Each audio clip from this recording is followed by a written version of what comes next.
अस्सलाम वालेकुम दोस्तों। जीअं त तव्हां ख़बर आहे मई ऐं ख़ासि तौर ते जून जुलाई गर्मी जी शिदत जा महीना आहिनि।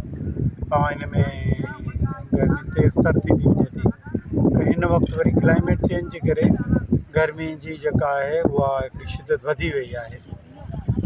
हींअर 2-3 ॾींहंनि जूं ख़बरूं आहिनि त कराची में कोई 529 या 300 जो वेझो अमवात थिया आहिनि। जेको फैसली थी बि ॿुधायो त 89 लाश आया आहिनि। उहे लाश आहिनि जेके बेसहारा आहिनि या हीरोइन आहिनि या नशई आहिनि, जेको सही तरह ठिकाणो कोन्हे त उहे लाश आहिनि।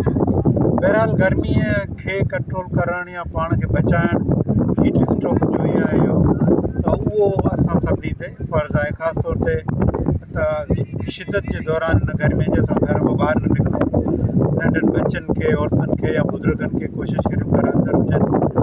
ऐं उन सां गॾु जेको आहे उहो जेकॾहिं कंहिं कम सां ॿाहिरि वञूं था त मथे ते जेको पुसियल या भिनल कपिड़ो आहे उहो रखणु खपे।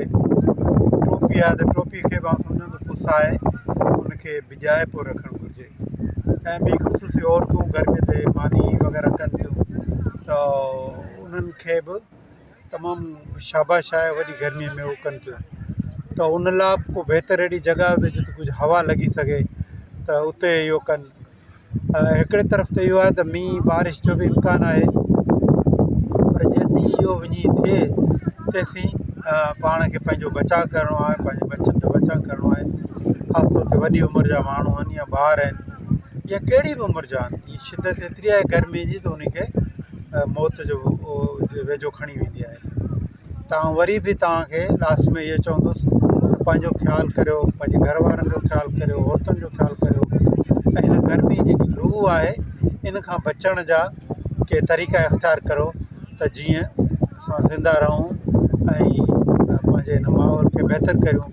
ऐं ख़ुशूसी तौर ते जेकॾहिं वण लॻाए सघूं त पंहिंजे घर में जॻह हुजे त वण लॻायूं, त वणु जेको आहे उहो असांखे हिन गर्मी जी शिदत खां बचाए सघे।